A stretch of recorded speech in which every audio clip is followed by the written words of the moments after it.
do, as all of you know, but I'll say it also for Stefan, we'll start as usual with our a meditation, a guided meditation, partly guided anyway.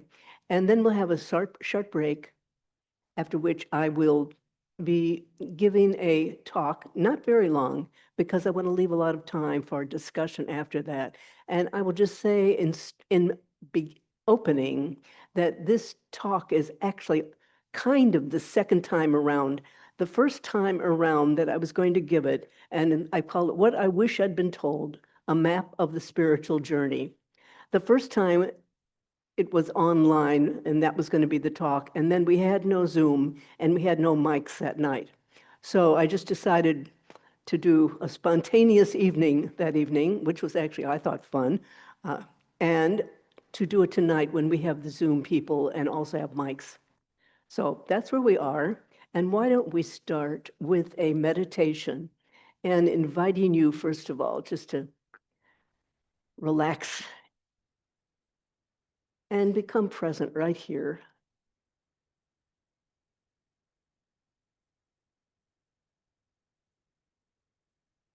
Right here where you are.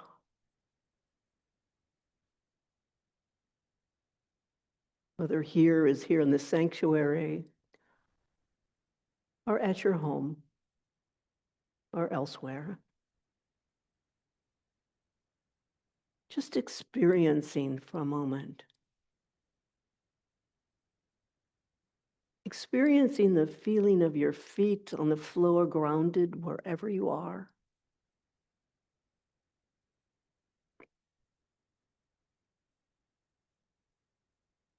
Just noticing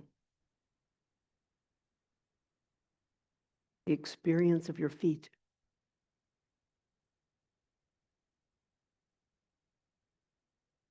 And it usually helps to notice with your eyes closed. And the reason why is because there's so many things externally that can attract our attention and draw us away. So feeling into the sensations in your body, the feet on the floor or wherever they are. Maybe you're sitting cross-legged. And what about your hands? Noticing the feel of your hands in your lap, on the arm of a chair, wherever they are.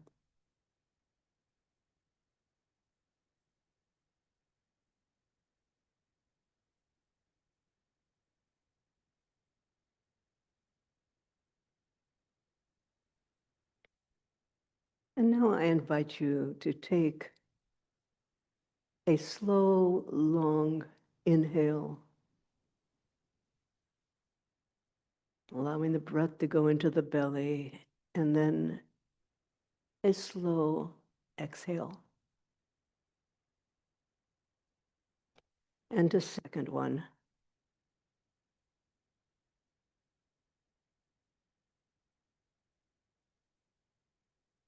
Allowing us to untangle it and become more present.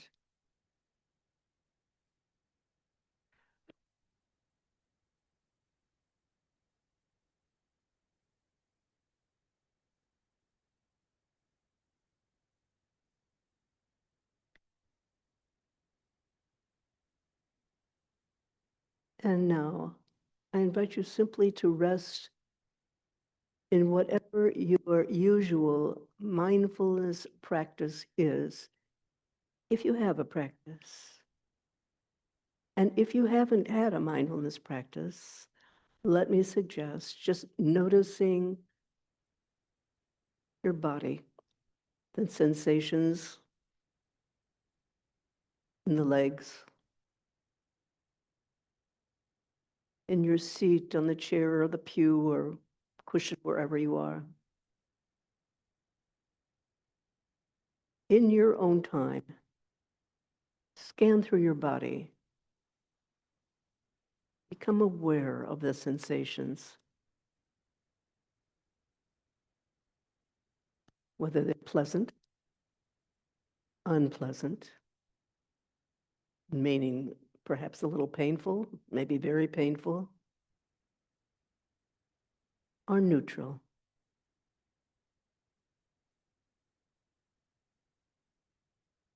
Can you observe it all with just a mindful attention present?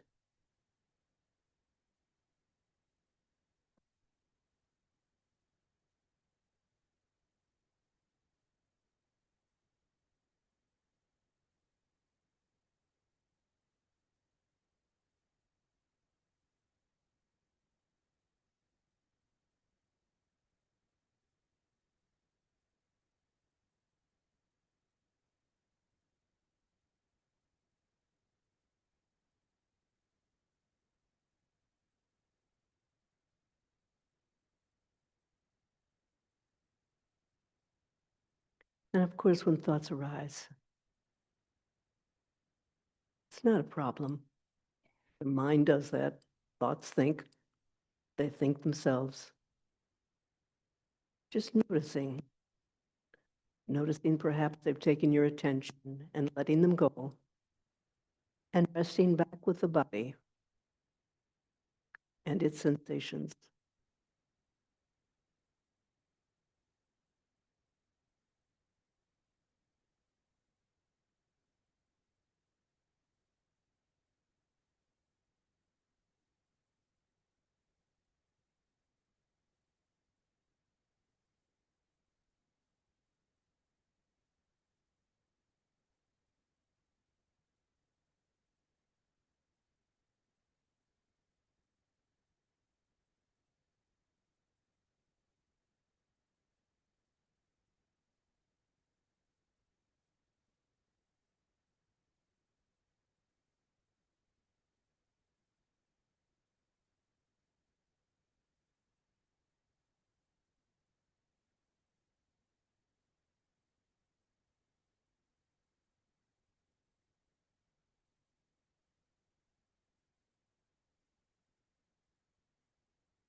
And so we are resting in being here, right here, where you are, wherever that here is for you in this moment.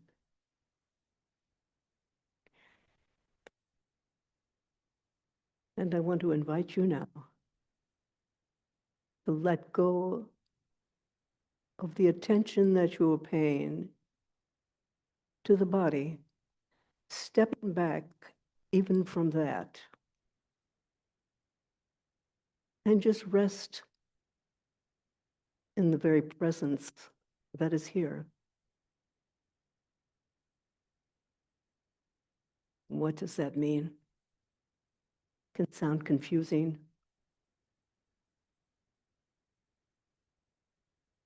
not to worry about it. Just stepping back with the attention, relaxing, letting go of a focus on sensations in the body.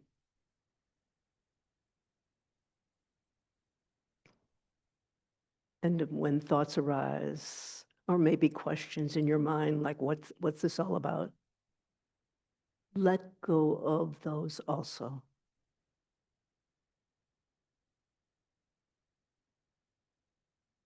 Coming back,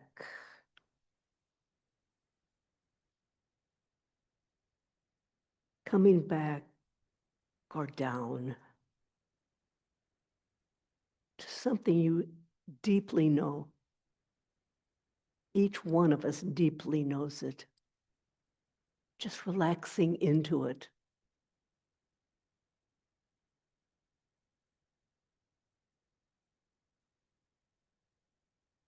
No effort needed.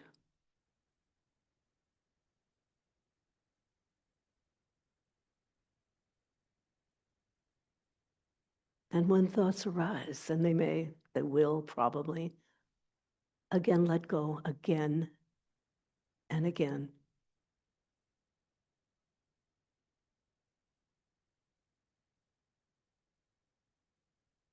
Keep returning 5 times, 10 times, 100 times to the place you already know.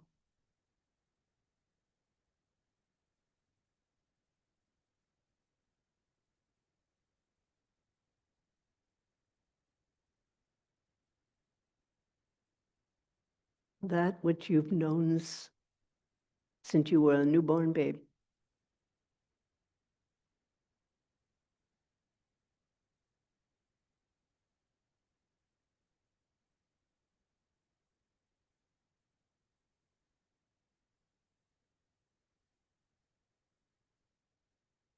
No one needed to instruct you when you were newborn.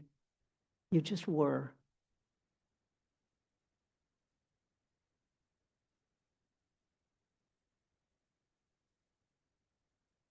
It's still there. It's always there.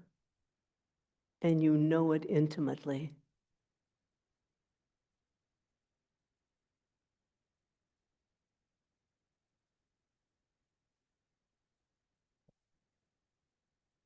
Resting there, even if only for a second. And then return again.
Returning again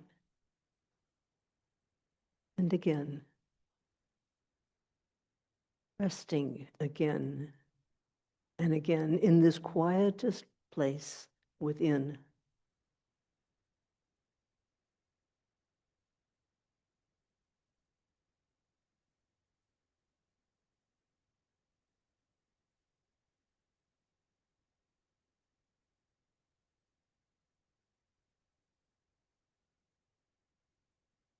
no thought, no riot of emotions. Nothing can erase it. It's always there for you to return to at any time.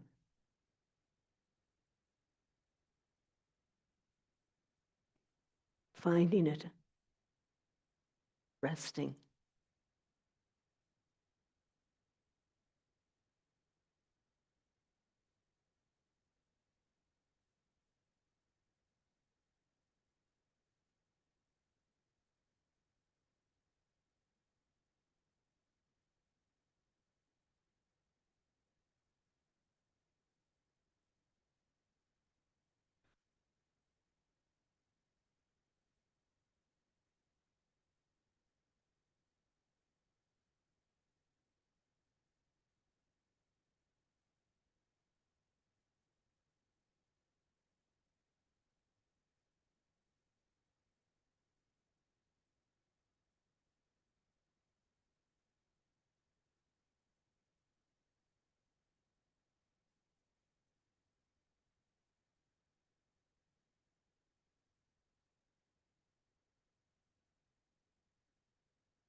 There are no words in this place.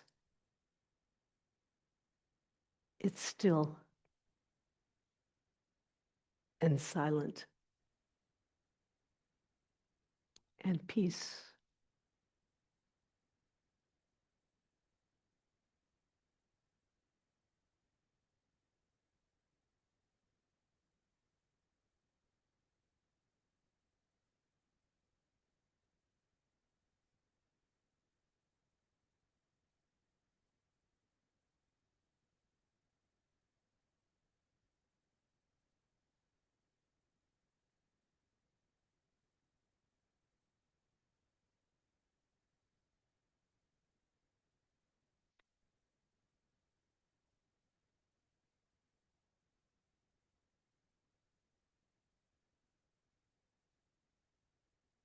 And you might want to notice if your mind is objecting to this, saying, I can't do it, don't know what she's talking about.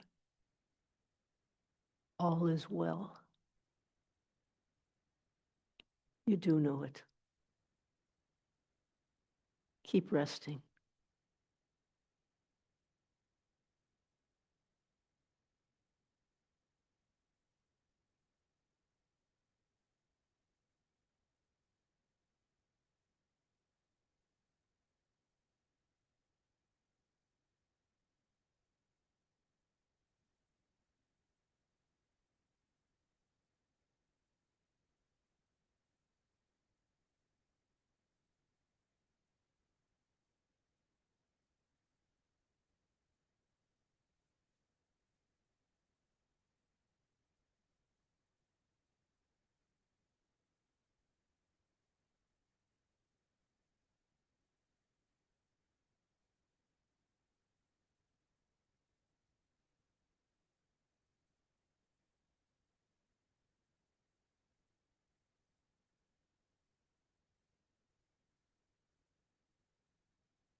There's no argument in this place.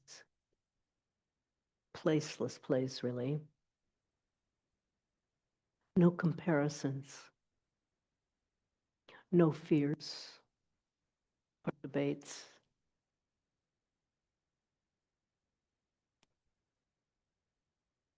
It's wholeness. It's complete. And it's your deepest nature. Your natural awareness.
Coming back again to this, your fundamental nature, to this, which is prior to, deeper than, more fundamental than the thinking mind, than the emotions. Pure, natural awareness. Touching it, resting in it.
Thoughts can take off like a house on fire.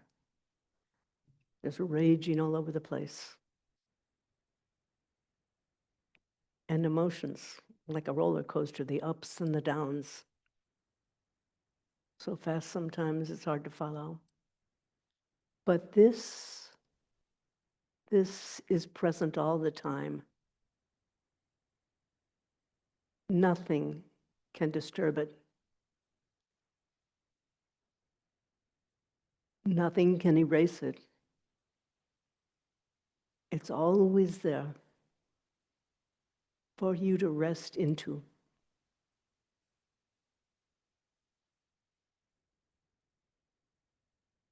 Instead of the whirlwind of thoughts and emotions. This is pure rest, relaxation.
This which we're resting in has no name.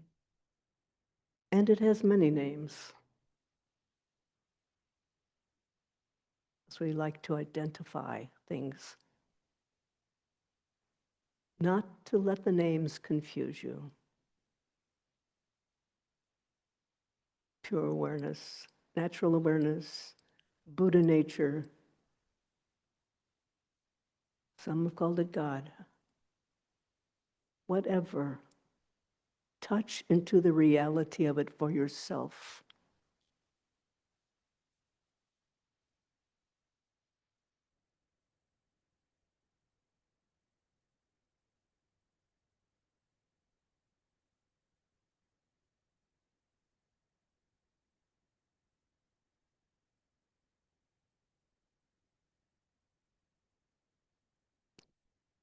And knowing that whatever you are experiencing now, so too is everyone else.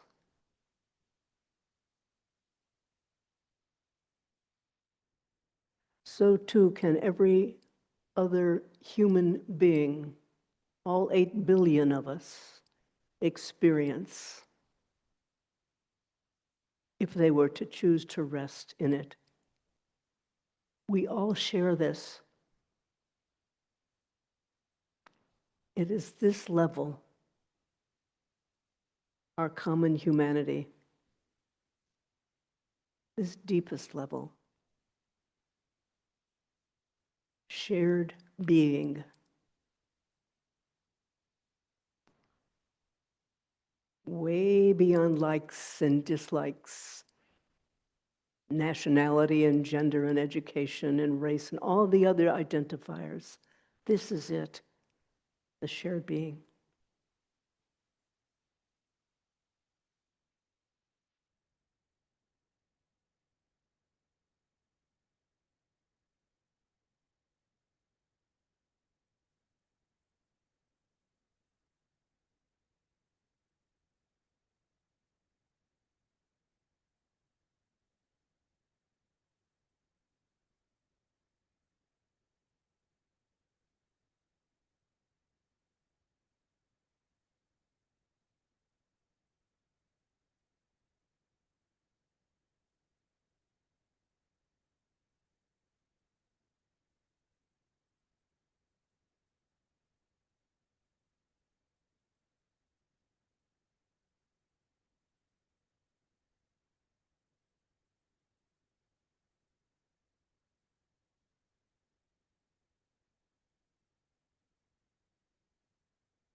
And now, friends, I invite you to come back to this room now, to our gathering together.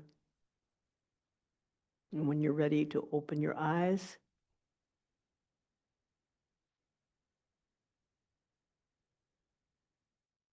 as I said, my talk tonight is what I wish I'd been told, a map of the spiritual journey.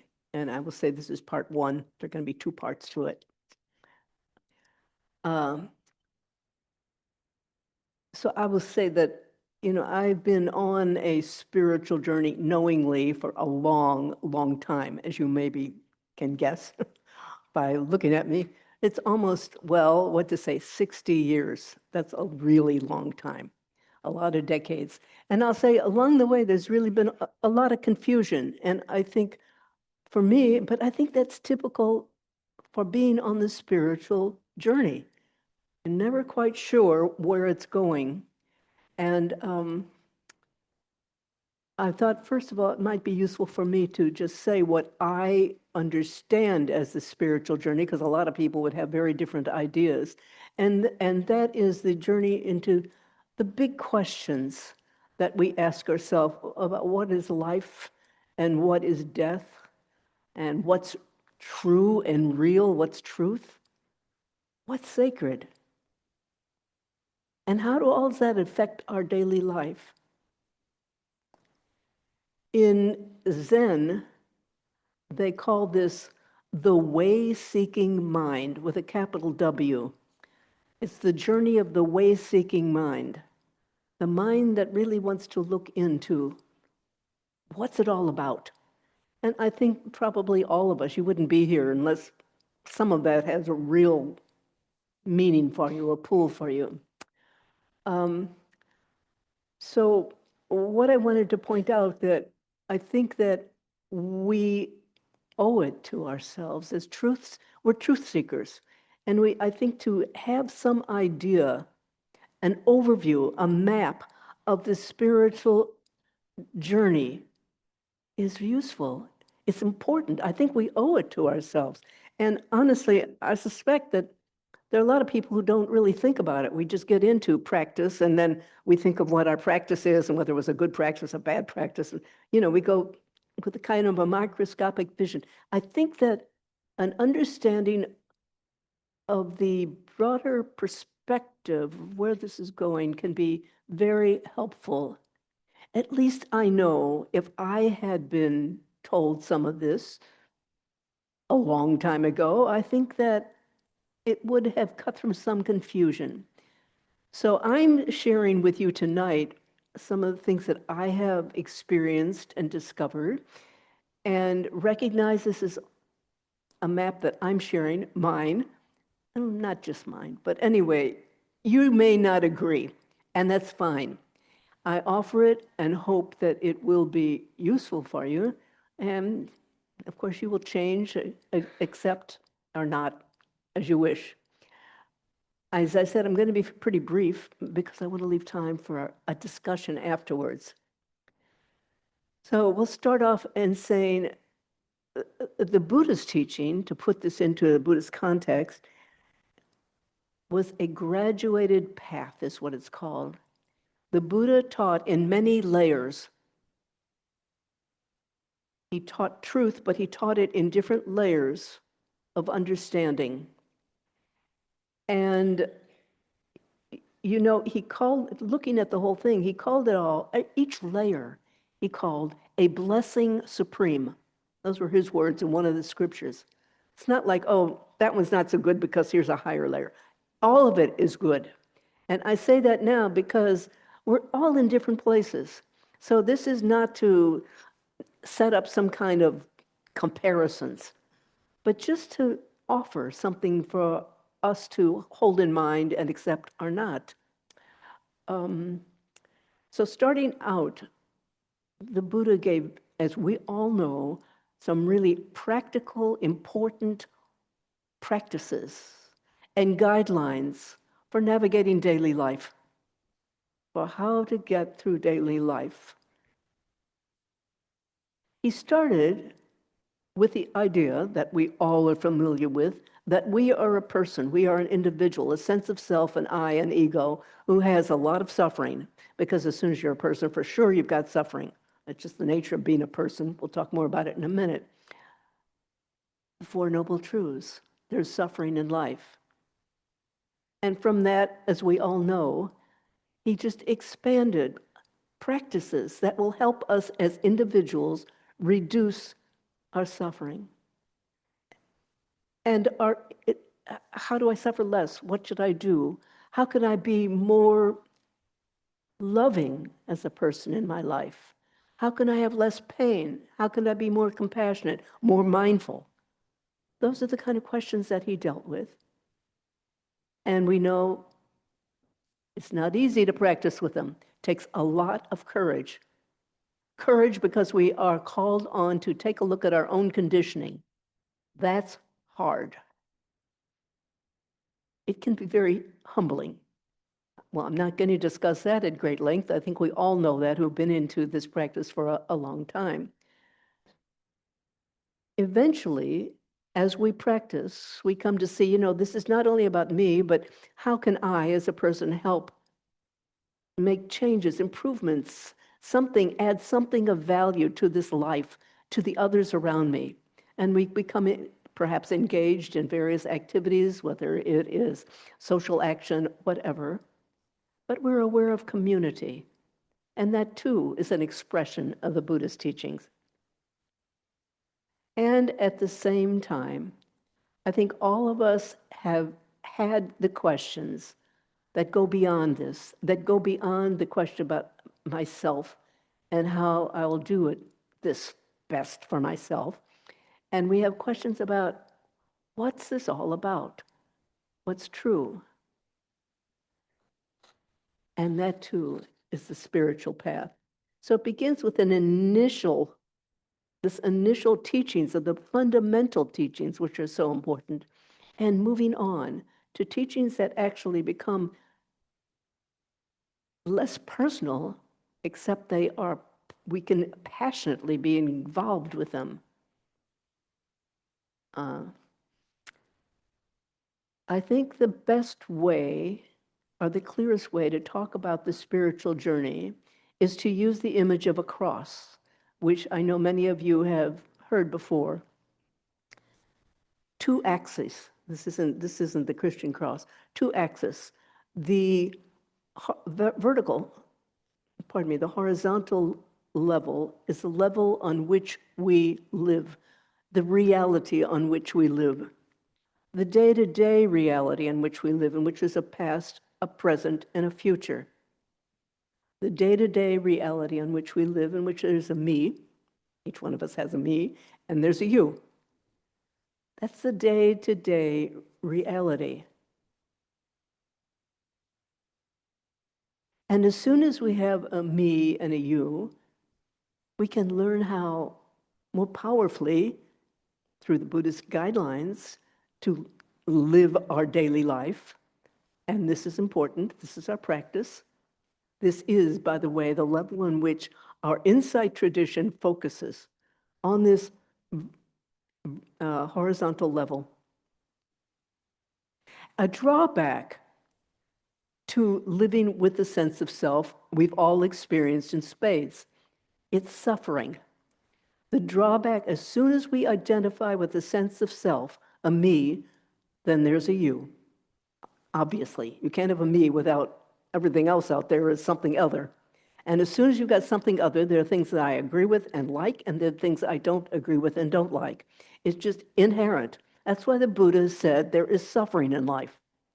On the personal level, it is just baked into the whole reality of it. And this is why this level of the horizontal is also called a relative reality. That is, there's a me, there's a you, there's a good, there's a bad, according to me. And you may have a different good and bad. I mean, you do have a different good. And so we go. And thus we have, as the Buddha said, the whole mass of suffering. Because everybody's got their own, all 8 billion of them. And we can imagine what we know we absolutely know what kind of chaos that can bring. So that is both the strength of this. It enables us as selves, through the Buddha's teaching, to live with more equanimity, with more loving kindness, with more awareness. And the drawback of it is suffering, because I'm a me and they're doing whatever I'm doing, trying my very best, as everybody else or many other people are. Conflict, tension, whatever, or peace, but it never stays the same. As the Buddha said, all conditioned things are impermanent. Nothing is going to stay the same. If it's tension now, tomorrow it won't be, and there'll be something else. That's the level in which we live, our vertical, our horizontal reality. There's the other axis, and that is the vertical axis. And again, this is just the image, but I think it helps us put this whole thing into perspective. We all extremely well understand the horizontal axis. The vertical axis, it's not quite so easy. But that's what I was talking about, or we were talking about in the meditation today. That is the axis of pure awareness. We might experience it as intuition, and some of us are artists. We experience simply the creative flow of it. It's wordless. It's there and it's powerful. All that synchronicities that we sometimes experience, that's the vertical axis coming through to us. So the horizontal and the vertical. And the vertical is something we all know, as I said during the meditation, intimately. But we don't often know that we know it. Why? Because our minds are so powerful, and particularly here in the current day in the West, they're so active that it railroads right through this quietness that is just our basic nature. In fact, the mind doesn't like it. Not only doesn't it like it, it fears it. Why does it fear it? Because there's no place for the mind there. This is not, the vertical axis is not about the mind. In essence, it is about a pure awareness that is without words, without thoughts, without emotions, in its essence. And then, of course, it filters through. I mean, this is what, we're complicated. It's not just one thing and not just the other, but this is the source. The vertical is downstream, you might say, of all of our capabilities and our powers and our perceptions of our sense organs. Does this make sense? Okay, so please, if you've got questions, think about them, because I hope that we'll have time to talk about it. The point of intersection between the horizontal and the vertical, that is the breakthrough. That is awakening. The point where our everyday conventional reality is all of a sudden, like that, something else is seen. This horizontal, the reality of it is seen and recognized for what it is. That's what I'm saying, is that we always, this natural awareness is always there, but we don't pay attention. But there are moments when suddenly it hits us what this is all about. And I will say that I know several of you, I think, here and maybe also online, were here last week when Laura gave a teaching. And you may remember we went into breakout groups talking about trust. Afterwards, she asked us for our comments. And you may remember that Linda Gelly spoke up. I don't know, is Linda here?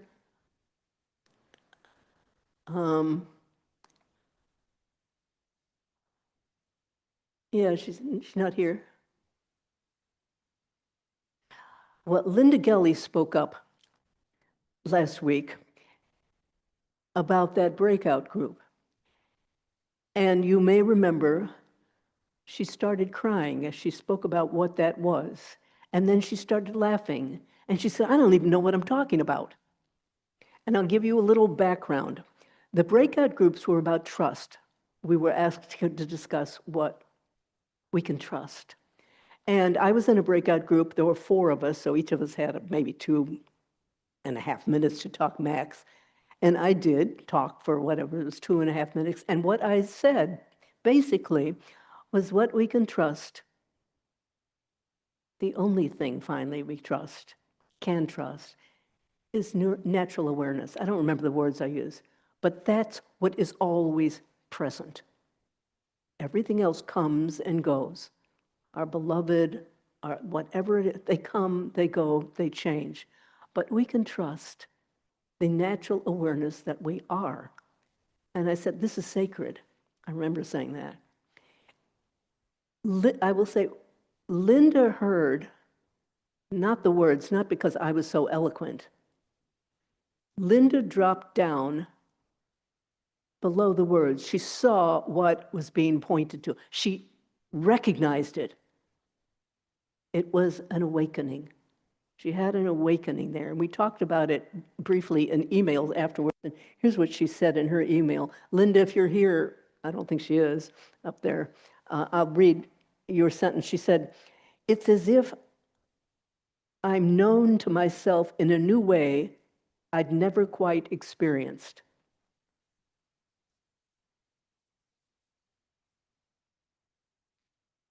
How do you put that into words? She couldn't. We can't.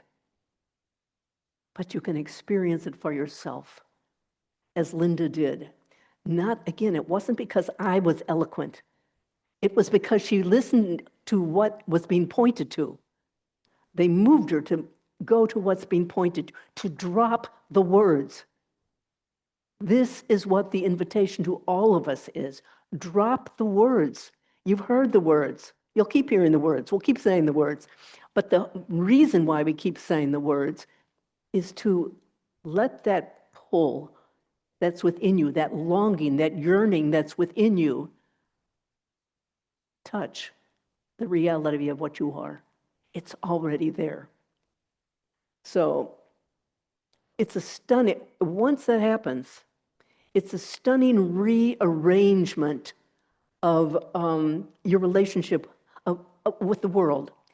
Because on the one hand, of course, you have this personal relationship, all the things we know, the conflicts, the beauties, the joys, the sorrows, the suffering, all of it. And now we realize it's not the whole story. There's something else. And we see the amazing wholeness of it, where it's not only is it not about me, an I, it's something other. It's something universal that we all are. And this is what Linda saw last week. I think it was so stunning. And I thought, for me to be talking about it tonight, I thought, what an amazing thing to be able to do. So I'm just so happy for her. And now I would like to go on and talk a little bit about awakenings. Because in fact, I think everyone here, all of us here, have experienced natural awareness. Hopefully tonight might have been a good time. But I'm sure, and I know, because I know some of you know that you have experienced, and many of you have had awakening experiences to it. But whether an awakening experience is when you recognize what you see. Maybe tonight you touched into it, and it's always there, and this is an important step, just touching it. You touch into it. We've all experienced it. And I think in this day and age, more people are awakening to it than ever before in history. I mean, just look at the groups. I mean, here's one, we're just one little group in Charlottesville. Many groups now, many people are talking about this. And it's truly exciting. We're talking about what our true nature is. That which is before all the divisions. Isn't that thrilling? This is what human beings are and can know. So I would, just a few words about awakening there. Maybe I will say, this is kind of simplistic, two kinds. One is a gradual awakening. And I think most of us, when we are in meditation groups, have heard it often enough that we begin to just absorb this. And sooner or later we start hearing this and say, yeah, I know what that is. I know. Oh, yes, of course. And that's a gradual awakening. It's gentle.